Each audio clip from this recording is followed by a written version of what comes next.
It's, yeah, zero viewers, 14 to 0. Gotta love it. Thank you very much, YouTube.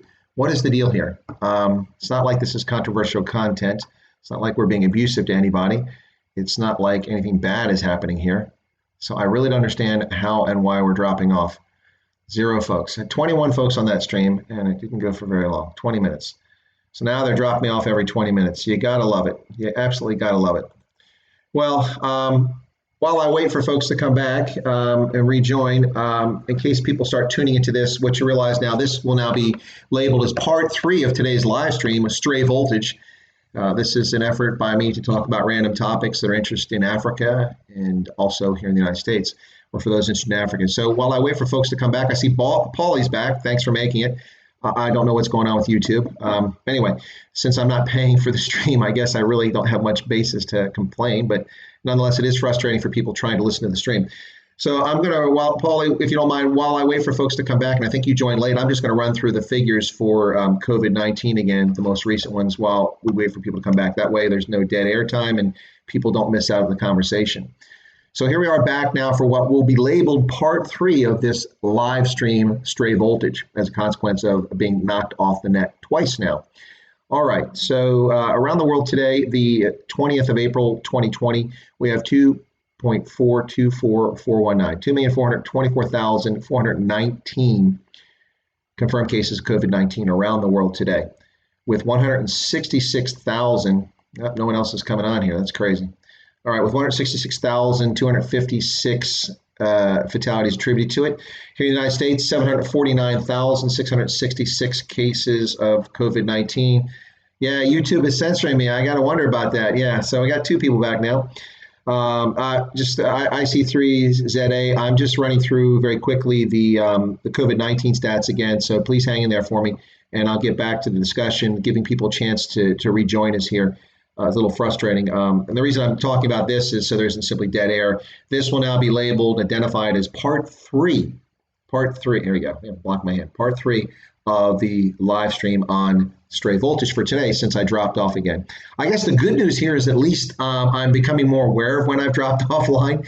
The first time I did a stream and I got bumped off a couple weeks ago, I didn't even know. I was just prattling on for several minutes, and people were like, where'd he go? So now I actually notice when it drops off, but I'm going to stop using my laptop and switch to my PC here sometime soon, in no small part because I have like a 24-inch screen and I have a lot more space and I can see things much better and control this better. Plus, I have a better camera attached to that, and that one rarely drops off the net. Although my laptop hasn't left the net, I've still had a connection, so it's just very puzzling. Anyway, like someone said, it may be may be getting censored by I may be getting censored by YouTube. Who knows? I don't know why. Like I said, it's not controversial content. All right, so that's about 3 minutes. I've given people a chance to get back in, so either people couldn't figure it out or they lost interest. So I will set aside these stats and move back to the topic at hand, and we'll discuss that. So back to the topic at hand, and IC3ZA was saying the scary thing is only 27% of people who are eligible to vote actually voted for the ANC in those elections. Yeah, that is a scary thing. Here in the United States, we have a similar phenomena where, if we're lucky, 55% of the electorate turns out to show up to vote, to bother to vote. And lots of reasons are given. Lots of studies have been done. People blame many things. But the reality is that people just don't participate in the process. In South Africa's case, you gotta wonder, how frustrating is that for people who fought their lives for the struggle to end apartheid, for the right to vote, among other things? You had amazing, thanks, come back, Nicholas, glad you're there. Oh, you're dropping in South Africa too. Okay, so it's a YouTube problem globally, not simply censoring Chris Wyatt. Although maybe it is. Maybe someone's broken into YouTube's server bank and is disrupting their traffic. I don't know. But so it's in South Africa where people fought so hard for the right to vote. And we had such a high turnout, was it 87% or something like that back in 94? To see so few people turn out to vote is very discouraging, even in a municipal election. But if you're an opposition party, then you should be focusing, I would argue, on municipal elections, because municipal elections give you an opportunity to be on the front line of service delivery, which, let's be honest, in South Africa, that is among the most important topics for most voters or people who might be inclined to vote. Service delivery. What is the government doing for me? as a small government person, I care less about service delivery and I care more about competence and governance and keeping government small and functioning properly and in areas it should be in. But that's my personal view. In the South African context, I understand very different. The red ants are trying to move my stream. Yeah. Well, we're not talking about the red ants anymore. They're feeling it shouldn't be hurt. We've moved on from the red ants. But anyway, so let me move on to some of the other things that came up here in the news. I'm going to get to this news story that I came across that someone shared with me on LinkedIn about counselors accused of looting food parcels. Now that's disturbing and it shouldn't surprise anybody. We're going to get to that in a second here. So the red ants. When it comes to testing, this is on the COVID-19 testing. This is in the Daily Maverick once again. They talked a little bit about testing and what's going on there. I don't know the current number of folks who have been tested in South Africa, but it is an important issue. Also, China. Let's shift to China. So one of the things happening in China is, if you remember last week, a large number of Black Africans were being reportedly evicted from their housing, their hostels, their homes, and or hotels in Guangzhou and being abused and being subjected to stigma and discrimination and racism. These were the widespread reports. Now, this isn't a new development, folks. This has happened periodically, that it's risen to the news, but probably happens on a daily basis in that city. They're worse than other places, but it does happen in China. And so President Ramaphosa, in his role as the acting chair of the African Union, demanded a response from China and action taken. And a lot of African governments immediately responded and complained and said, this is wrong. But just a few days later, after the Chinese had talked to them, oh, we're satisfied with the Chinese response. Nonetheless, trending in South Africa over the past few days, the hashtag China must fall. So I'm not too sure that people in South Africa were entirely convinced that the Chinese are taking appropriate action to protect Black Africans in China. Yeah. Anyway, so Afrophobia in China. It was one of the most visited posts over the weekend. And so there you have it. Anyway, so that's a little bit from the Daily Maverick talking about events in South Africa. And let me see what folks have written here. Let me address some of those points. So Airborne Ranger. Oh, that's in the title. Okay. The Red Ants. How would you feel about forcing people to vote? No. IC3ZA, no, I am not in favor of forcing people to vote. I'm against that. Compulsory is not something I buy into. My view is if you are too lazy to take the time, now some people are incapable, physically incapable, but there are mechanisms to help people who are physically incapable of going to a polling station. Absentee balloting here in the US and in other locations, and assistance to go to polling stations. Those things exist. So we're not talking about people like that. We're talking about people too lazy, too disinterested to take the time to vote. Now here in America, we tend to vote on Tuesdays, which for official elections, which is a problem. People work. 170 million people before COVID-19 were working every day. And come election day on the first Tuesday in November for the national election, for instance, a lot of people work. So they either have to go in the morning and hope there's no queue so they get to work on time, or go during a lunch break if the polling station is close by, or go in the evening and stand in a queue. Not an ideal situation. So I have agreed and argued for a long time that the United States should follow Europe's example in which people vote on the weekend. Now, I don't agree that they vote on Sunday, given that much of Europe is Christian, although they're really secular Christians for the most part. But America is a very Christian nation, although we have many other religions. It is primarily a Christian nation. And so voting on Sunday, I don't think is a wise idea. I would recommend voting on a Saturday, although Saturday, you pick a Saturday or Friday, you're running issues with Muslims and Jews.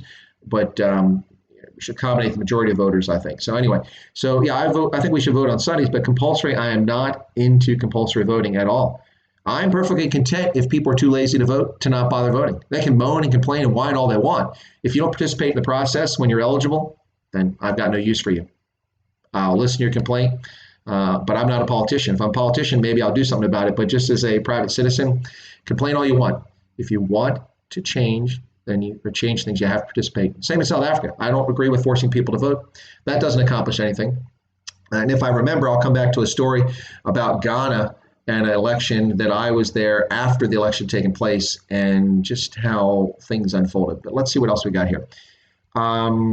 Okay, so what people have been responding here. So the Red Ants, if you're not. Oh, Paulie said, no, I didn't see the comment. He said something about coalition doesn't work. Yeah, Ronaldo Ho seems to be in favor of coalitions, and a lot of analysts in South Africa think that the future of governance in South Africa is coalitions. I don't agree with that. I think a coalition can work, but the problem is that there are too few parties that are have similar alignments politically. The ANC and the DA do not agree. The EFF and the ANC do not agree, although they can find similar lanes for many topics. But the DA and the EFF, no. Even the Freedom Front Plus and the DA don't agree on many issues. Although the Freedom Front Plus has been modifying itself and becoming more centrist in the last couple of years. Although some people go, "What are you talking about centrist?" No, I look at the Freedom Front Plus and their platform; it's very centrist in many respects. So I don't agree that coalitions are the answer, but at the local level, coalitions I think can work. It just depends on the personalities. Now, if you have intrusion from the national party, like you see with the ANC and with the EFF, in which national leaders inject themselves into local politics, it may be difficult, in fact, to have a to have a to have a coalition function. But if the local party is allowed to operate locally, it can work in coalition. We've seen that before. It's worked in Europe. It's worked in many other places. So I think coalition can work. Paulie Fire says a coalition is nothing more than people fighting over beer. Oh, well, it depends. It depends if you have common interest. Nationally, it will be the only way to beat the ANC in the future. Working currently in the city, I can attest to it. Also, city jobs are run by the city, all appointed previously. Yeah, that's a problem when the government controls so much of the economic sphere and provides so many jobs. We had a Graham-Rugman-Hollings legislation was passed back in the United States back in the 1980s, which was supposed to reduce the number of federal workers, and it did. And the United States federal government went from, I think, from 2 million. Don't hold me to the numbers here. I'm just doing this from ancient memory. Something like 2+ million down to 1.6 million federal workers at one point, excluding the military. That's not part of the headcount. So it's a significant drop in federal employment. But what happened over the next ensuing 2 decades is that the federal government simply hired consultants and outsourced a lot of the work so that consultants are doing what government employees were doing. And it actually cost more than it did to have government employees in most instances. You may get better service by having consultants, but that depends on the situation. But you wind up having a larger bill at the end of the day and offshoring your work to consultants, many of whom used to be those federal employees. So it was a good payday for some folks.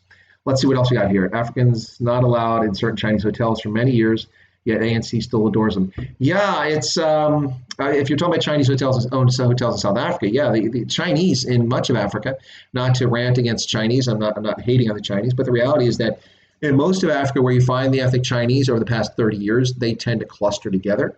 They tend to self-isolate. They do not integrate, and they do not participate with African society and African culture. And that's just the reality, folks. Now, some people want to disagree with that, but that's simply the truth. Look at it. It's an objective statement. I have nothing against them. I'm just stating the facts. Now, that has begun to change, particularly in the last decade. You find in places like Mozambique and other countries around in Africa where Chinese have essentially migrated, legally or otherwise, and they're living there now. And oftentimes, local laws prevent them from owning land or owning majorities of businesses. So a lot of times you'll find entrepreneuring Chinese who develop relations with people in the local economy and eventually marry into them so that they can also own the land or their children can own the land. So things are changing. But historically, the Chinese in Africa have been very off-putting and standing by themselves. And by the same token, don't like Africans or others snooping around in their business. That's just been the case. Now, obviously, I can't speak for every Chinese person in Africa. I'm just giving generalizations and my experiences I've seen across the continent. So let's see. Nicholas says he was deployed in '93 Natal. Pre-elections to seek out and confiscate legal weapons and homemade weapons. I don't mean, but they tribal fight. Yeah, well, yeah. The election violence in Natal, or KZN as it's known now, KwaZulu-Natal, was horrific in the 1980s and in the 1990s, especially in the build-up to the transition to the end of apartheid. The African National Congress and the Inkatha Freedom Party were at each other's throats. And for those who have forgotten, I haven't, the necklacing, the horrific practice of taking gasoline or petrol infused tires and putting around the neck of a suspected collaborator or an enemy and then lighting on a fire and murdering these people. Necklacing was a common revenge tactic used in KwaZulu-Natal. The number of people killed there was horrific. The violence was insane. The use of rape as a weapon against women to intimidate them by political opponents was disgusting. Now, some of this was in fact fueled by some government operatives, not the government in general, but some government operatives. But it doesn't matter whether the government got involved or not. These two parties were at each other's throats, and this conduct was going on and was out of control. It was out of control. Yeah, absolutely. So let's see. Forcing is extreme, you agree, but how do you get more people to vote? Move to a digital system. No. Listen, I am an early adopter of technology. In some ways, I'm kind of like Inspector Gadget. I like everything electronic. I had a Palm Pilot, every version of it.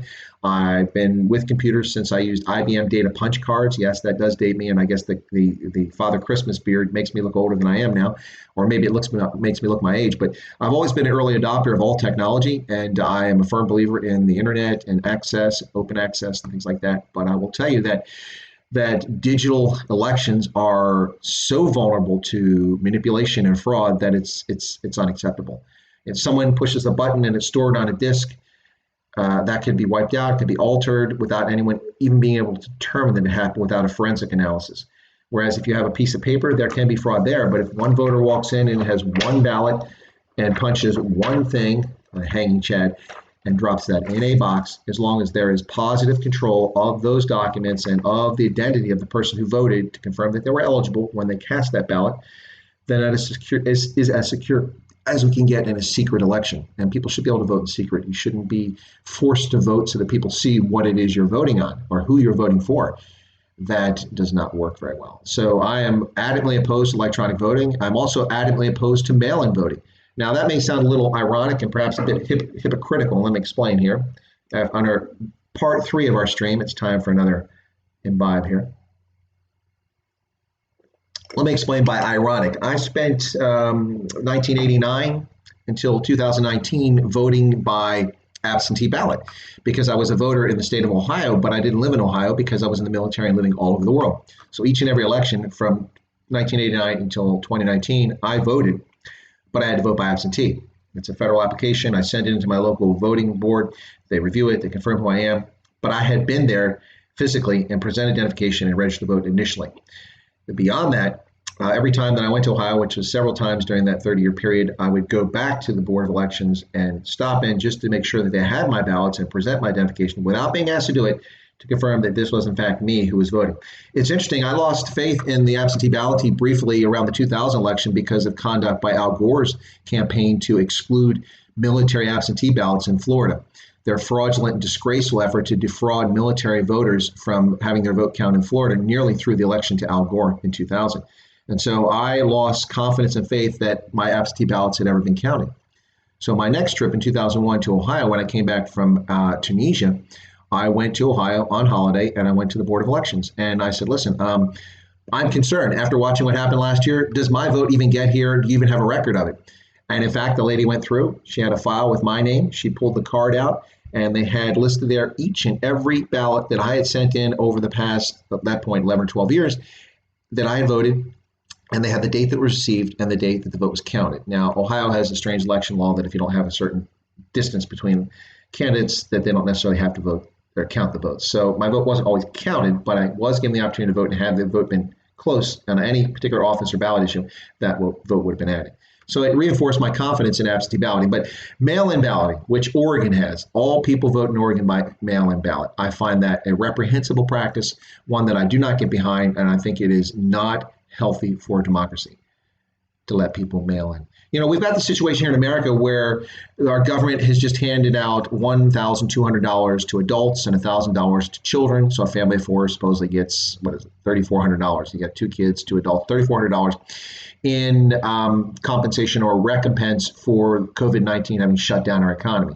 Well, the amount of money I lost, I'm not complaining. I'm saying the amount of money I lost is dwarfed. That's a small fraction of what I lost this month on contracting jobs or consulting jobs because of COVID-19 that disappeared.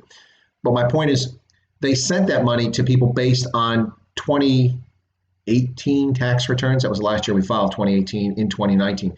So based on the Internal Revenue Service having records of people filed tax returns. Well, in 2019, after April 15th, after all these returns have been filed in those 9 months and then the few months of this year, people have died who paid taxes in 2018.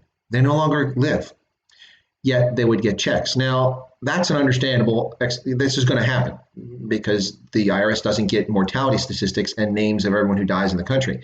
So it is incumbent on the heirs or the estate of those people to return that money to the government. So that can happen, but that's not fraud. That's the government sending money mistakenly to people who no longer exist through no malicious intent. But We see time and again people fraudulently getting ballots all around the country and around the world. But it's a particular problem here in the United States.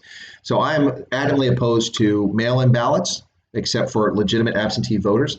And I'm also opposed to digital ballots. I don't think that's healthy. So let's see what else we got here. Let me jump over and let me get back here. Got to check out the net. See you next time. Oh, okay. Sorry to see you go there. I lost somebody. So Paulie says, I honestly don't know if we'd be better off with only 13% getting the vote. Minority ruling over the majority has never shown to be the best interest of everyone. Well, yeah, you do have a point there, IC3ZA. Having such a small number of people vote is definitely a problem if people aren't participating. So what you have to do, I think, to get back to your question, I think that, honestly, one way to fix this is that countries must have robust civics and government classes in middle school and secondary education. When I was a young child, I went to middle school, or junior high school as we call it here in the States. That would be grades 7 and 8. And I had to take civics. And in civics, you learn about our system of governance and the importance of voting and the history of the country when it comes politically. You learn political science, essentially, and how your country functions as a polity. And then again, in high school, I also had to take American government in my last year of high school, which reinforced it. And I personally had a deep interest in politics. This was the era of Ronald Reagan, and he was saving America, in my view. So I became deeply interested in politics. So I paid very close attention to that stuff in junior high school. But the junior high school was before Reagan, so I already had that interest. But the point is that we must teach people about the system of government. So what I get a kick out of is in South Africa, a lot of South Africans talk about, yes, we elected Cyril Ramaphosa. No, you didn't. You didn't elect Cyril Ramaphosa. You may have a representative democracy in most respects in South Africa, but you don't select the president. The president in South Africa is selected by parliament. You select your representatives, and you don't even select your representatives in South Africa. And this is an issue, now I'm getting away from the topic, but it's an issue I've always had a problem with. I do not like South Africa's system, but so what? I'm not South African, so you don't have to listen to me. But I do not like South Africa's system in which you must vote for a party list, because the party selects who's going to represent you. And this is one of the problems the ANC discovered when they won the Western Cape a few years ago. They deployed their cadres to the Western Cape. And they sent down African National Congress politicians, Xhosa, but a lot of Zulus and PD and others, to the Cape province. And they got down there and they had little in common with the people from the region who were mostly, at the time, white or colored. And so they didn't represent their interests, because when the party selects your representative, you're not represented, especially if you have a party that is like the African National Congress, in which the party is more important than the state. Lutuli House believes that the ANC is the most important organ in South Africa. I would argue that the government of South Africa is a far more important organ. They see little distinction between the two. Thus, in order for them to reform, they must lose control of governance and realize that Lutuli House does not equal South Africa. And this is a problem, because ANC will pick who it wants to reward with a provincial chair, with local governance. They will deploy those people to those areas. And then who are they beholding to? Who do you owe your position, your salary to, your blue light escorts, your staff, your luxury travel, your nice conferences you could go to? You owe that to the people in the party at the national level who gave you that job, not to the people who voted in that area, because they voted for a party. They voted for a party. And that's a system that does not, in my view, work. You should be able to vote directly for the candidate. Here in the United States, we had something not quite similar, but under our Constitution, when we first started with our Constitution, we have the Senate and the House. The House, people were elected directly by the voters. So I vote for a candidate, or I run for Congress, I get voted for this district to be represented in Congress. But the Senate, the senators were chosen by the state legislatures, because the states were considered more important in our system, our federal system. So initially, people didn't vote for their senators. For a long period of our history, about 100 years, these senators were selected by state legislatures. But that was changed by constitutional amendment. And I don't know that I agree with it one way or the other. I'm fine with it the way it is. But in South Africa, I have a serious issue with the way that the vote is doled out. You don't vote for Nelson Mandela. You vote for a party list. They pick Nelson Mandela to be your representative there. Then you go to Parliament, and amongst the parliamentarians, they vote for president. No. Now, you might say, well, that's a bit hypocritical. Why you don't vote for the President of the United States? Yes and no. We do vote for the President of the United States, but we do so with a mechanism known as Electoral College, which is a little bit confusing for people who are not American. And frankly, for a lot of Americans, it seems to be confusing. In part, I would argue because a lot of local localities have removed civics and American government from junior high school and high school curriculum. So back to the point, to get more people involved in voting, I think that you have to educate people and make them part of the process. Much along the same way that in order to get away from a handout society in South Africa, or anywhere else for that matter, you have to create an ownership society in which people own a stake in the success of something. This goes back to my argument for a long time that one of the big mistakes of South Africa is that when they shook down Old Mutual and Anglo American and a whole host of large multinational corporations based in South Africa after the end of apartheid and said, we'll let you keep operating in the fashion you're operating, but you have to give 25% of your shares to these black businesses or to Cyril Ramaphosa or to Tokyo Sexuale, and the list goes on and on and on. Those shares and that equity, if that was done, which I don't agree with, but I understand why they did. If they were doing that, instead of giving it to the privileged few, the elites connected to the ANC, rewarding your cadres, that should have gone into a national sovereign wealth fund.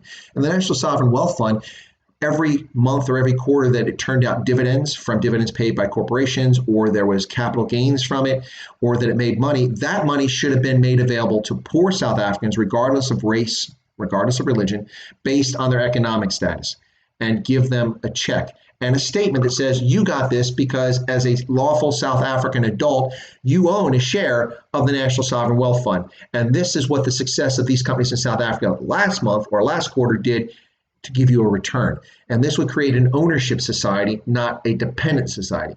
But of course, I live in a dream world in which I think government exists to serve the people.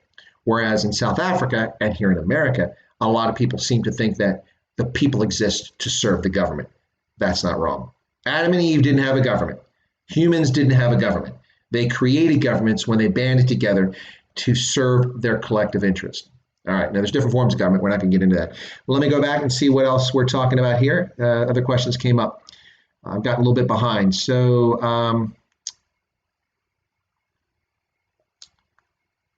I see 3ZA says, what if people who don't vote automatically vote for the independents? Also extreme. Well, people can vote for independents. I feel like take you over Antarctica. Justin goes. Listen, Justin goes. Another one of my famous taglines is that, what do you aspire to be? I've often answered this question that I do hope one day to be the benign dictator of a small African country. And when people who don't have a puzzled look on their face look at me and ask, because they realize I'm joking, it's in jest, they say, well, what African country? And of late, I've been saying Lesotho. It seems like the right fit for me. I love the mountains. It's a country that needs some good leadership. We don't need presidents whose current wife have murdered their ex-wife. It's an interesting dynamic. So Lesotho, and I can't pronounce the country's name properly. And I do know a little bit about the Basotho people and their history. So Antarctica. I would like Lesotho.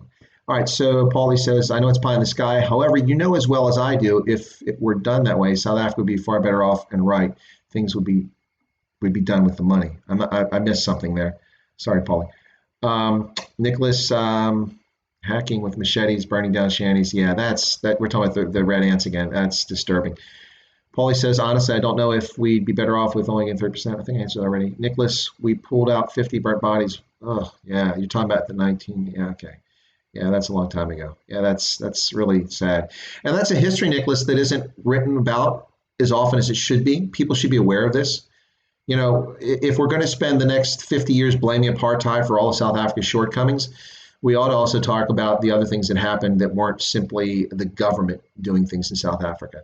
There are a lot of guilty people and guilty behavior that took place in history of South Africa and every country, but we should not exclude that history. You know, a lot of people complain that the Truth and Reconciliation Commission, the TRC, one of the shortcomings is that many of the people who were in the apartheid state who had authority refused to testify in front of it. Well, that's a fair comment, but by the same token, it's also a fair comment to say that much of the activity that happened, the horrors that happened in the townships by other South Africans against South Africans, not state-directed, were as bad or worse than much of what was happening. And that needs to be brought to light too. So there needs to be more history written about those things by people who have firsthand experience, who were there, not simply researchers. All right. Ulrich says, a person cannot trust the system in South Africa anymore. If someone is truly corrupt, messing with boxes of votes won't be above you. Yeah, I think there was a quote earlier from Blues Picture. Somebody said something about boxes of votes. Yeah. Let me see. Ulrich, I'm way behind here. All right. Are you at all worried about the amount of debt in the form of COVID-19 stimulus package, the 2 trillion? Yeah, I am. IC3ZI. I'm very much. If you're talking about the U.S., the 2 trillion, that's not even the size of it. Let's talk about the true picture here. The Federal Reserve, which is ostensibly an independent body to manage currency and lending here in the United States, the Federal Reserve has made available $4 trillion in what we were calling quantitative easing. In other words, they will issue new money. They will flood the money supply with up to $4 trillion if necessary to make sure there's liquidity in the marketplace. Now, that's disturbing. So the true scale of the bailout here in the United States is already $6 trillion. Sorry, I keep playing with my head here. $6 trillion. The United States federal budget is over $4 trillion per year, 4.3 trillion roughly this year, maybe 4.4 trillion. I'm not sure. I saw something 4.6, but it's say 4.3 trillion dollars. We've already spent 2 trillion. We're going back for a second, third round now to add more money into that. They've just negotiated or are about to finish negotiating the money to help small businesses meet their payroll. That was already $349 billion the first time, and that was gone in just a few weeks. Now they're trying to put more money in. This is a disturbing situation. We already have more debt than we can legitimately pay back. The advantage for the United States is because the dollar is the global currency and that oil is traded in dollars and energy is so important to economic development and progress that we have seigniorage over a lot of what's happening. So we can issue debt and it's in dollars and people will buy it, and we can set the rates and people will buy it because there are a few other options. And so that allows our government to borrow money at rates that are far lower than what they should be paying for the interest. The Federal Reserve should not be being able to buy or issue, the Treasury shouldn't be able to issue Treasury bonds and Treasury notes at 1.75%. That's below inflation. So people who buy it are actually losing money. But a lot of people buy that either for institutional investors for long-term growth and assurance of income in the future, or foreign investors because they don't want to overheat their economy. This is one reason why China became the largest holder, and it's now slipped back, I think, behind Japan, but the largest holder of debt from the U.S. briefly because they had nowhere to put the cash. All the money that was pouring into China, they can only build so much. They had empty cities where no one lived or worked and roads to nowhere. And so they can only spend so much money on internal development. And so in order to park money to ease inflationary concerns in China, they would buy treasuries from a trusted source because the U.S. government will pay them back regardless of what happens. But we're going to reach a point here in which we have so much debt that we're going to have to cut things. We're going to have to reduce the size of the military, reduce its budget, and starve it like the South African military, which is starved for resources. And that affects readiness. And playing the world's policeman, we're not going to be able to do that if we start starving our military of resources. All right, so here we go. What else we got?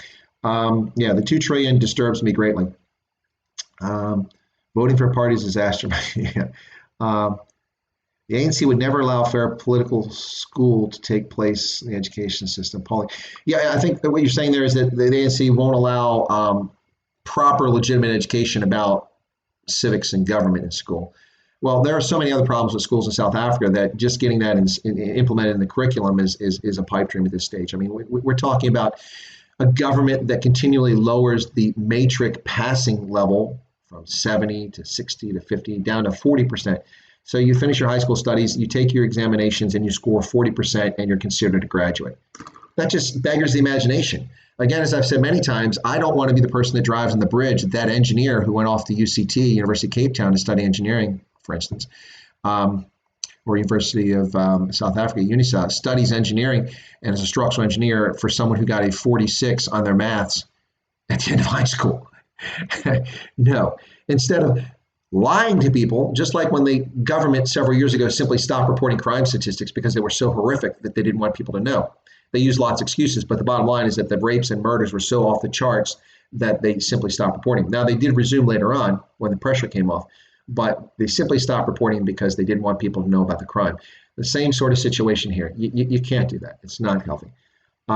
Okay, where presidents are overthrown, Zuma deposing Becky. Yeah, so Nicholas Groves, you make a good point here. So this is an anti-democratic system you have in South Africa in many respects. Again, you're not selecting your president, the parliament selects it. So that's a parliamentary system, not a representative democracy that we have, say, here in the United States. And that's a choice for South Africans. I just don't agree with it. But to me, when Thabo Mbeki was unseated as the head of the African National Congress, the party head, and then he had to resign, or he chose to resign as president of South Africa. Wait a second, what is that? That tells you exactly what matters in South Africa. It's not the people. It's not the country. It is the political party. And political parties being more important than the people of a sovereign nation or the government itself is a dangerous situation. You can't have that. Here in the United States, when someone wins election, like Obama won and he was considered the head of the Democratic Party, but there's no official position for that. You don't actually run the Democratic Party. As president, you're the most powerful political figure in the country and arguably the world, the United States president. But you're not officially, you don't have a title, you don't get a salary, you never walk around, put on your CV, I was the chairman of the Democratic National Party. No, that's a lower level figure who runs the apparatus of the political party. In South Africa, however, and in other countries, the head of the political party is the person who actually has an official position. And when they had the Polokwane conference and they unseated Thabo Mbeki because he pissed off so many people inside the ANC because the man is aloof, he's elite, he's arrogant, and he has a very thin skin. All of those things combined to make him unpopular. And he was unseated by Jacob Zuma, who was a very effective intelligence chief for Mkhonto we Sizwe, or MK. And he used his links from his intelligence days with MK and his knowledge of all the skeletons buried in all the closets of ANC politicians to rise from deputy to become president of South Africa by unseating Thabo Mbeki. And as an outsider who knows the system, but nonetheless, I was shocked. I'm like, Thabo Mbeki is supposed to be the president of South Africa, not the president of the ANC. What's more important here, the ANC or South Africa? In my book, it's South Africa. It's not the ANC. You're simply a political party. But we all know that's not how the system works in South Africa. And to be fair, if the DA was in charge of the country, it would be no different. It would be the same situation where many in the Democratic Alliance would think of the party as more important than the government. But I would say by and large, most members of the DA see the political party as simply a tool to govern, not simply something that's more important, most of them. Whereas in the ANC, the party comes first. Party discipline, party loyalty matters more than loyalty to the country in the eyes of most members of the ANC. And that's disturbing in my view. So let's see what else we got here. Party. ANC is not even one party with all those factions. Yeah, well, that's the case today, Ulrich. Definitely the case of the ANC today, and that's why they've had so many problems. That's why the EFF exists, because Juju and his little temper tantrum ran off because of his anger over Zuma not handing him little gifts and people actually having the temerity to investigate his criminal conduct. A guy with no education, a guy with no business experience, a guy with no business interest suddenly has millions of dollars. How does that happen? Maybe it's like pork futures. Maybe it's like a good financial investment made in the 1970s by Hillary Clinton that turned into a $156,000 gain or something like that. But I digress. All right, so let's see what else we got here. Okay. Oh, I got far. So Justigos. So the USA is too big to fail. Well, Justigos, it has been too big to fail for 30 years as we pile debt after debt after debt and increase the debt load in this country from just $3 trillion in 2000 to $23 trillion at the federal level today. And that's just a fraction of the debt that's out there. There's corporate, there's consumer debt, credit card debt, there's home mortgages, there's corporations bonds, there's municipal bonds, there's all state and localities. You add all of it up, and then you throw on top of that something called unfunded pension liabilities, in which people work and they're promised a retirement check based on their work. But you have many state, local governments, and private institutions, corporations that do not properly fund their retirement accounts and expect to pay it out of current receipts.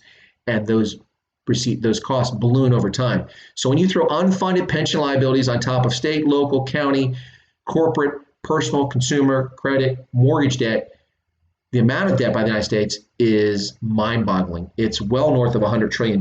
It's probably over $200 trillion if we look at it honestly. People have to pay that debt back. So is the U.S. too big to fail? Well, at some point we won't be. Even with this $6 trillion that's added on here, yeah, I guess you could say we're still too big to fail. But I feel bad for people who have to pay this debt back with higher taxes. You already see South Africa today talking about implementing a wealth tax, a one-off wealth tax in South Africa. Did you catch that in the news today? South Africa wants to do a one-off wealth tax to tax people to pay for the ANC having nothing in the coffers for their mismanagement and their state capture that's gone on for years. This, in my view, now I'm excited. I'm angry now. This is unconscionable, a wealth tax. So you do the right things. You work hard. You raise your children. You pay your taxes. You work hard. You contribute. You employ other people. And because the ANC has mismanaged the country in the midst of a crisis, they have nothing to deal with it, so they want to confiscate your wealth. At the same time, that if you're a minority business owner, you can't even compete for government tenders because of racist legislation. Yes, I'm hot under the collar. I'm sorry about that if I've offended folks, but I'm very angry about that. That is unacceptable. Time for a top off.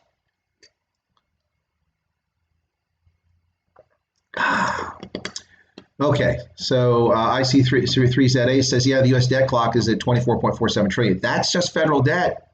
It's just federal debt, and it's priced in dollars. South Africa's debt is domestic debt, of course, is in rand, but debt it owes abroad is priced in dollars or euros. So that's a challenge with your currency weakening. You wind up paying back a lot more than you borrowed. So that's a problem for folks. Look at what you make the government smaller since you really can't cut the military. Well, you can cut the military, honestly. So as a military veteran and 36 years, if I were chairman of the Joint Chiefs of Staff for the day, I would have reduced the size of our current military, and I would restructure it in a fashion that makes it more flexible. And I actually have a plan, not simply, this isn't just, riffing off the top of my head.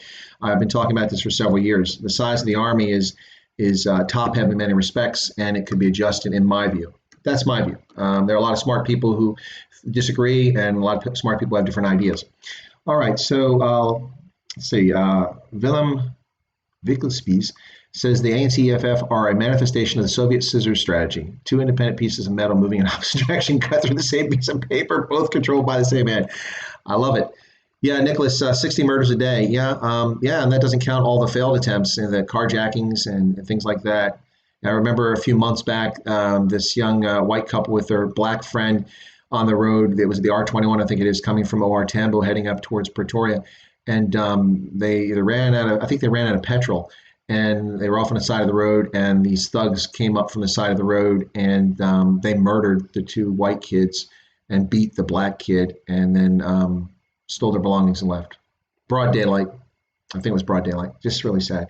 Yeah, the level of violence in South Africa is off the charts. And let's be honest, it's always been off the charts. From the time Bantu peoples moved into Southern Africa and displaced the Khoi and San, to the time Europeans came and actually hunted the San as if they were animals and abused the Khoi. And then as the nascent Afrikaner community, or the Boers, moved eastwards towards the Great Fish River, encountered the Xhosa in greater numbers. The Xhosa and the Afrikaners, the Boers, fought war after war, 9 of these wars over a period of a long time. And then the Boers, of course, trying to escape from British oppression, control, however you view it, up into what became the Free State and down over the Drakensberg into Natal and into the Transvaal after they crossed the Vaal River. Yeah, the history of South Africa, the Mfukane with the Zulu expansion and conquest or wiping out of neighboring groups if they didn't join.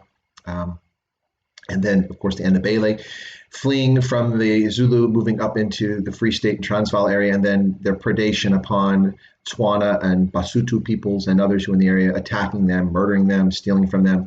And then the Boers coming on the scene, allying with those Basotho, some of those Basotho and some of those Tswana speakers and others, and fighting against Ndebele, and then kicking their ass, and then they chased off into what became Zimbabwe, Rhodesia, and then Zimbabwe, as they moved into the Bulawayo area under Mzilikazi and such. So yeah, the history of South Africa has been one of violence for a long time. People like to pretend that it's simply a consequence of apartheid. That's utter nonsense. That's nonsense. That's the history of South Africa.